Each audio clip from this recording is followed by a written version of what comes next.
After rescuing and caring for a wounded crane found during its migration, a group of friends decided to establish an organization dedicated to protecting wildlife.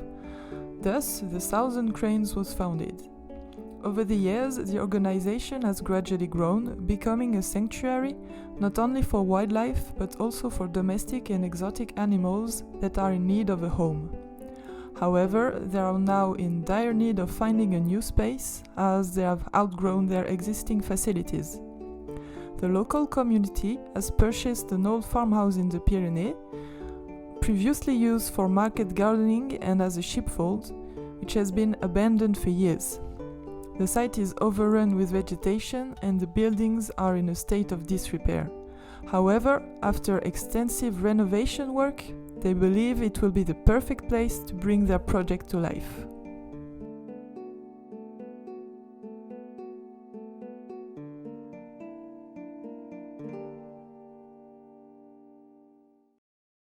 After this little intro, let me introduce myself. I'm Nausicaa, and this is the first video of what I hope will be a long series that traces the development of the Thousand Cranes from a small sanctuary to a renowned zoological park. This is the road that leads to the domain. As we need to feed all of our animals, the sanctuary grows and harvests part of its own hay. We ask the local farmers for help when it is harvesting season. As you can see, there he is right now.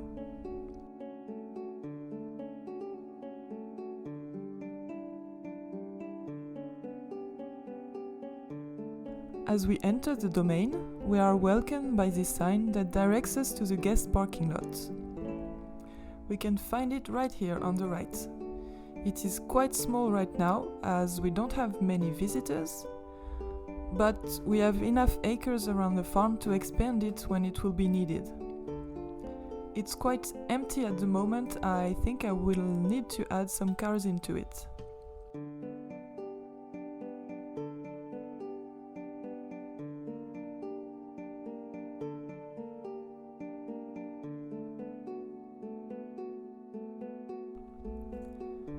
The guest spawners are hidden on the left just behind these bushes.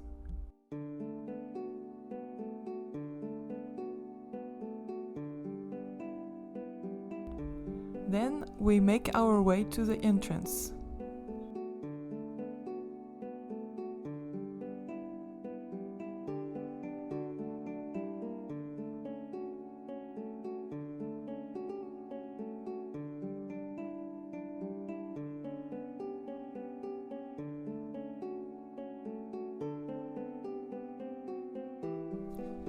There is a little comfy spot right here for people who need to wait for their families, or a bus driver, for example, waiting for the group that they brought. I'm sure you are familiar with these wonderful signs. You'll find some blueprints like this scattered all around the zoo. I will make a collection out of them and you'll be able to find them on my workshop. The link is in the description and I will have some other builds here, so feel free to check them out. After passing the ticket booth, we arrive in front of the visitor center and the shop. Here, guests can find more information about the sanctuary.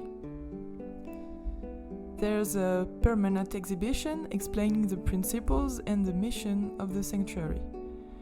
We are a refuge and we will not buy any animals or breed them, except for endangered species that are part of a conservation program.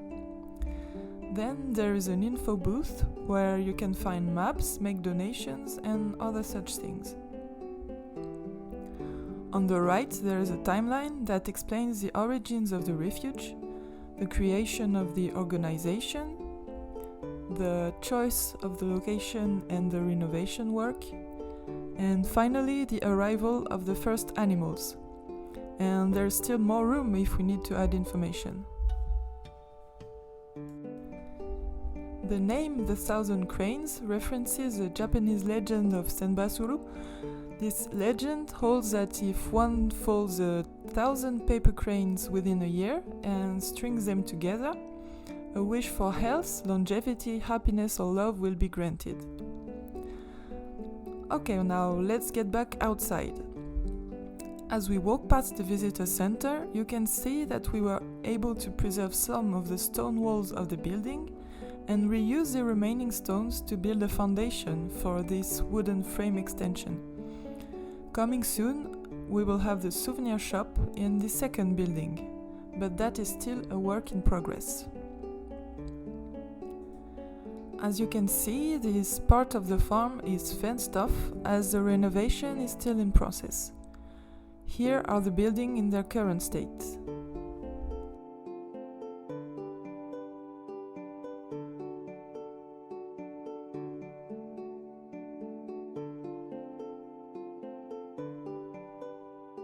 Now we will make our way to the first animals. Now we arrive at the farm animal section, which was the first to be built. Let's take a sneak peek at the barn.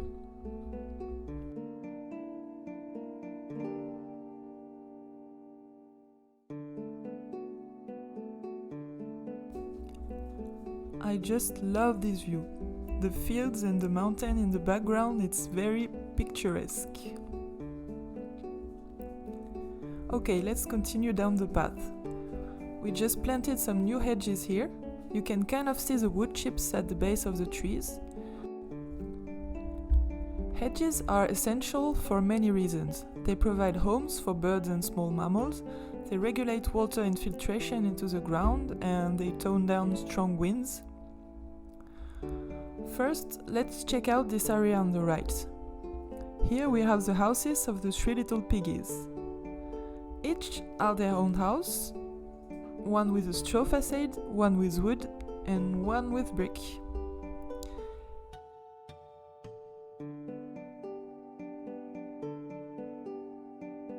It seems they really enjoy their mud bath.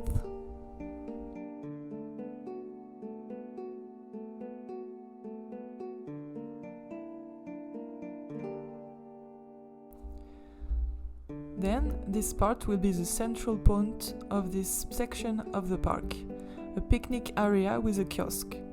It is all made out of locally sourced wood. The roof is supported by a special frame which doesn't need any posts in the middle to hold it, contrary to what you would see in a traditional yurt, for example. When this area is finished, I hope to have a very nice view from here.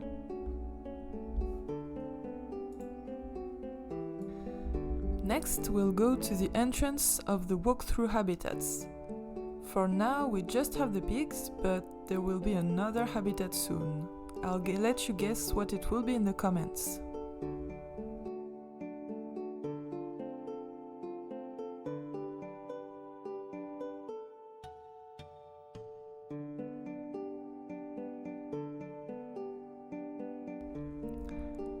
Here are the Tamworth pigs. And of course, here is the big bad wolf.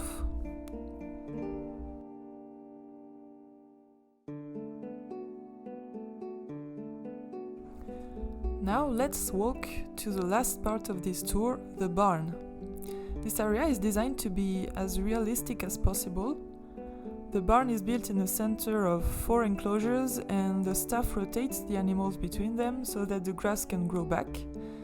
The first meadow here is currently empty, and as you can see, it is really overgrown.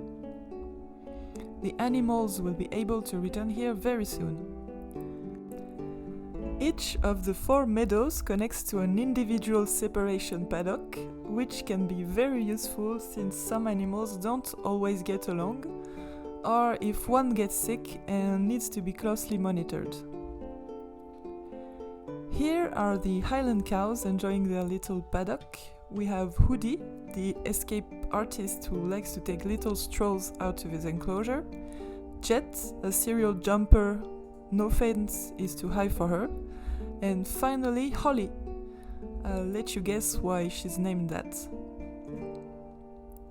This is the best area for guests to interact with the animals. Now let's enter the barn, shall we? I tried to make this barn as realistic as possible while still considering the huge hitboxes of these animals. Each paddock connects to 2 stalls. These aren't walk-through habitats because, in my opinion, these animals are a bit too big for guests to safely enter. Donkeys in particular like to kick when they are unhappy. The sanctuary could organize encounter, but it would be in small supervised groups, and the small paddocks could be used for this purpose. The first 2 on the left are just for the cows we saw. Each animal has their own sign presenting their background and a fun fact about their breed. The first 2 on the right are empty, as this paddock is not used right now. Then we have the alpacas and the llama.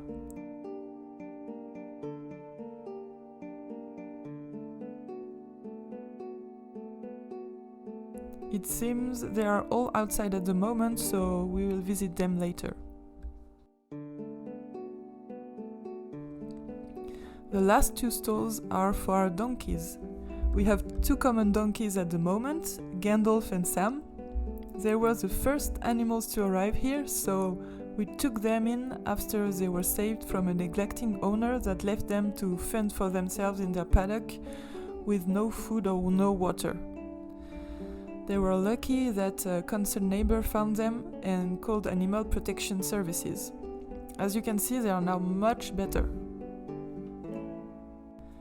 A few weeks later, we welcomed Arwen, a Cotentin donkey, a French breed that used to work in the swamps of the same name in France. I chose the Somali wildlife model to represent this breed because it looks much more like the Cotentin donkey than the common donkeys in the game. I wanted to showcase some local breeds as well. In real life, this donkey would have the typical cross on its back, and the stripes on his leg would not be as visible. Okay, now to finish this tour, let's visit the alpacas and the llama. They are named after different types of peppers.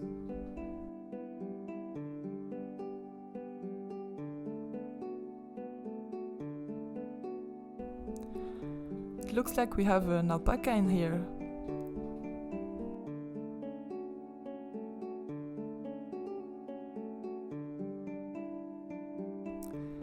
And here we have Piquillo the llama. He's coming to say hi. In my head, he's kind of the mascot of this zoo right now. I don't know why, but I feel like he has the looks to fit this role. We rescued him from a circus that was closing and had to rehome all of its animals. He's really friendly and really loves it here.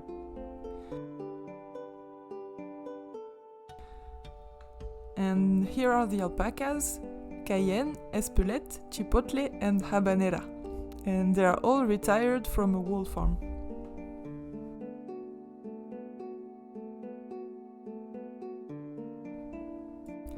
So that was it for today. I hope you enjoyed the tour.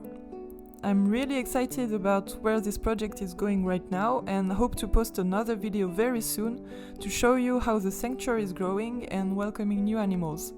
Thank you for watching and I hope to see you soon.